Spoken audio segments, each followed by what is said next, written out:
Bharatiya Janata party जो माने वर्तमान कार्यकर्ता अच्छा जो माने कार्यकर्ता हेबे आम समस्ते मुझे गोटे भी कार्यकर्ता भारतीय जनता पार्टी मुझे कार्यकर्ता आम समस्ते भारतीय जनता पार्टी कार्यकर्ता अच्छे बोली गर्व करने दरकार। सारा विश्व में सबुठ बड़ दल बड़ पार्टी हूँ भारतीय जनता पार्टी से पार्टी रे आमे जड़े जड़े कार्यकर्ता आमे माने कार्यकर्ता गोटे दलर कहीं भारतीय जनता पार्टी रो गोटे लक्ष्य रही से लक्ष्यटी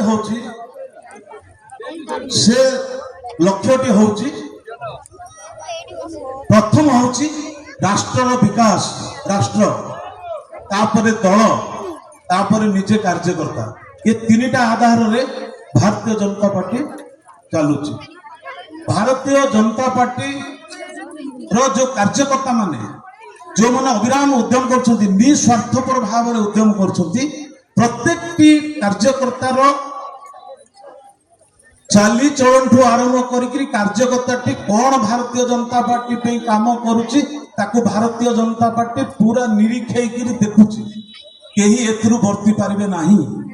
भारतीय जनता पार्टी रो कार्यकर्ता गोटे जने साधारण कार्यकर्ता रु सी राष्ट्र शीर्ष स्तर को जाई पारे सी हेले हमर प्रिय यशस्वी प्रधानमंत्री नरेंद्र मोदी साधारण कार्यकर्ता रु जाई प्रधानमंत्री हेचंती।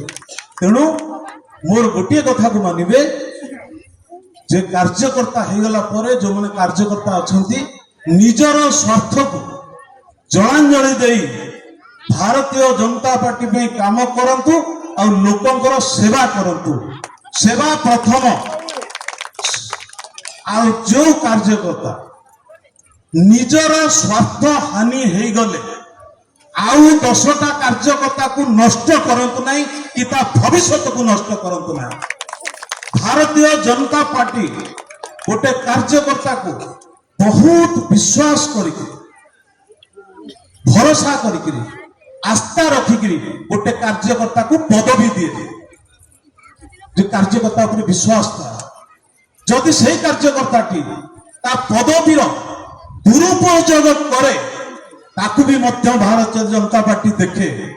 जदि मु आज भारतीय जनता पार्टी विधायक होती भारतीय जनता पार्टी मते विश्वास रखिकी मते विधायक पे एठी टिकट देछि एवं न्यायीर जनसाधारण मो ऊपर आस्था रखिकी मो ऊपर विश्वास रखिकी मो ऊपर भरोसा रखिकी सेवा करने दायित्व देछंती मु मरीगले भी बेईमान करिबि नाही लोकंकर सेवार काम करिबि मो पई प्रत्येक जनसाधारण मो पे जन जन कार्यकर्ता हो पारती किंतु प्रत्येक जनसाधारण मोर भाई और भौणी एवं बंधु मध्य मु प्रत्येक जनसाधारण पे विपद आपद भल मंदरे निश्चित भाव में ठिया हो पारि आ ठिया ठिया भविष्य में हेबी मो पे दल मत निर्विशेष मु आशीर्वाद जो पाई दल मत निर्विशेष साधारण लोकर कार्य करी मु केबे कहबी नाही ये बिजु जनता दल ये कांग्रेस सी मो भारतीय जनता पार्टी साधारण लोक माने केबे कोई दलर नुहंती से माने गोटे दलर गतिविधि आउ दलर नेतृत्व को विश्वास करती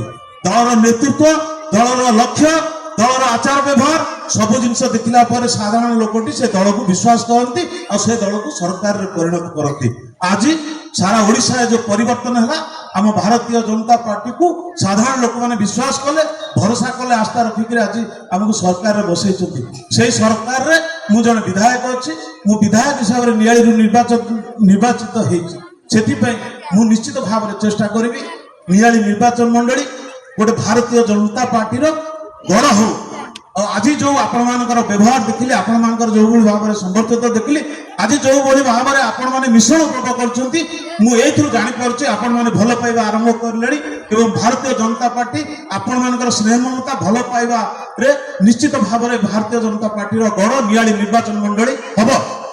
तेणु एठी आपण माने जो आज जो भाव में मिश्रण पर्व करिछंती आपण देखिबे अल्प दिन भितर विभिन्न पंचायत रे एई भली भाव में मिश्रण पर्व हबो आ ये मिश्रण पर्वर उदाहरण आपण माने हेबे जलालपुर पंचायत निश्चित भाव में उदाहरण हबो जे जो मिश्रण पर्वर श्रेय मु आज आपण मान को दउची जे आपण माने आस्था भरोसा रखी के टिके आसी छथि बहु अल्प दिन भितर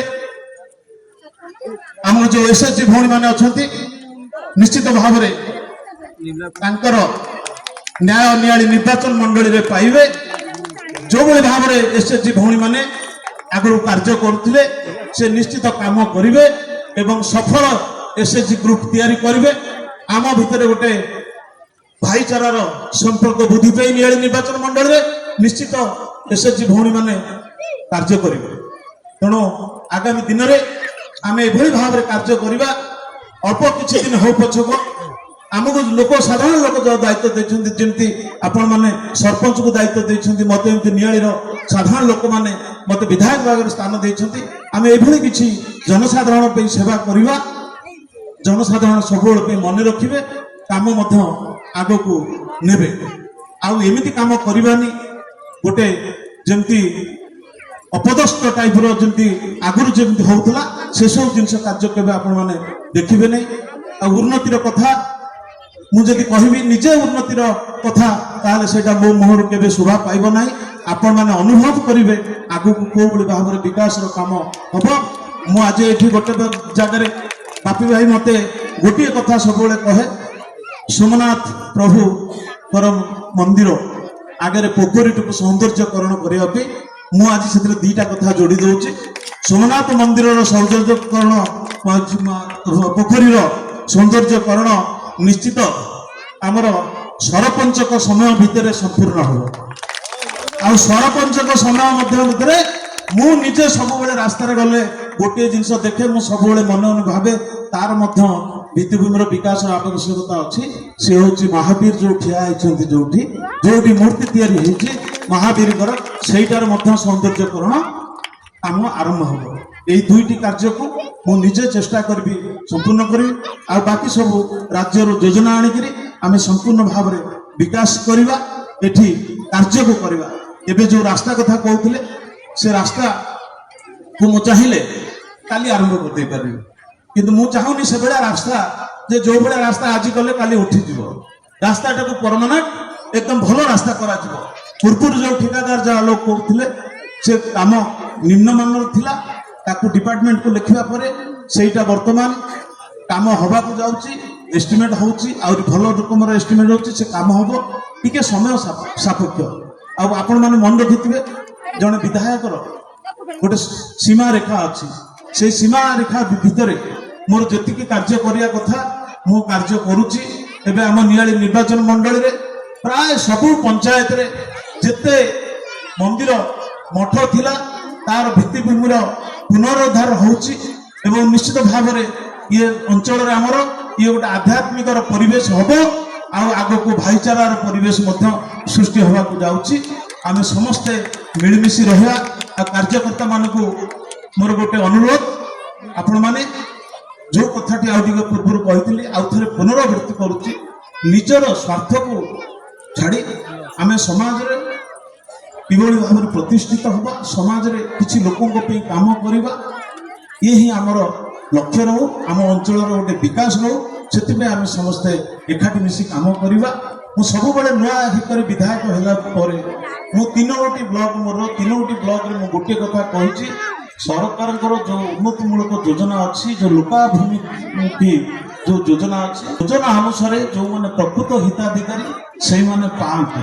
ତେଣୁ ଆମ କାର୍ଯ୍ୟକର୍ତ୍ତା ମାନଙ୍କୁ ମୋର ବି ଅନୁରୋଧ ରହିଛି, ପ୍ରକୃତରେ ଆପଣଙ୍କ ପଞ୍ଚାୟତରେ ଗୋଟେ ୱାର୍ଡରେ ହଉ ପଛକ କୌଣସି ଯଦି ଯୋଗ୍ୟ ଅଛନ୍ତି, ବିବେଚିତ ହଉଛନ୍ତି, କୌଣସି ଯୋଜନାର ଅନ୍ତର୍ଭୁକ୍ତ ହେବାକୁ ଆମେ ନିଶ୍ଚିତ ଭାବରେ ଅନ୍ତର୍ଭୁକ୍ତ କରିବା।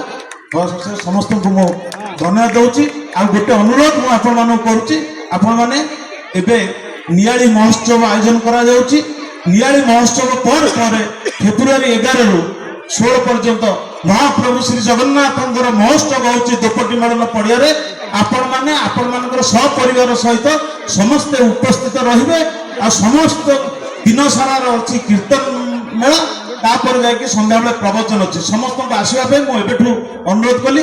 ବହୁତ ବହୁତ ଧନ୍ୟବାଦ ଦେଇ ଆପଣମାନଙ୍କର ସପରିବାର ଏବଂ ଆପଣ ସମସ୍ତଙ୍କର ମଙ୍ଗଳ ହଉ, ମହାପ୍ରଭୁ ଶ୍ରୀ ଜଗନ୍ନାଥଙ୍କ ନିକଟରେ ମୁଁ ପ୍ରାର୍ଥନା କରୁଛି ଆପଣମାନେ ସମସ୍ତେ ଭଲରେ ରୁହନ୍ତୁ, ଆପଣ ପରିବାର ଭଲରେ ରୁହନ୍ତୁ, ସୁଖରେ ଆପଣଙ୍କର ସମୟ ଯାଉ, ଏତିକି କହି ମୁଁ ମୋର ବକ୍ତବ୍ୟକୁ ଶେଷ କରୁଛି। ଧନ୍ୟବାଦ। ଜୟ ଜଗନ୍ନାଥ। ବନ୍ଦେ ଉତ୍କଳ ଜନନୀ।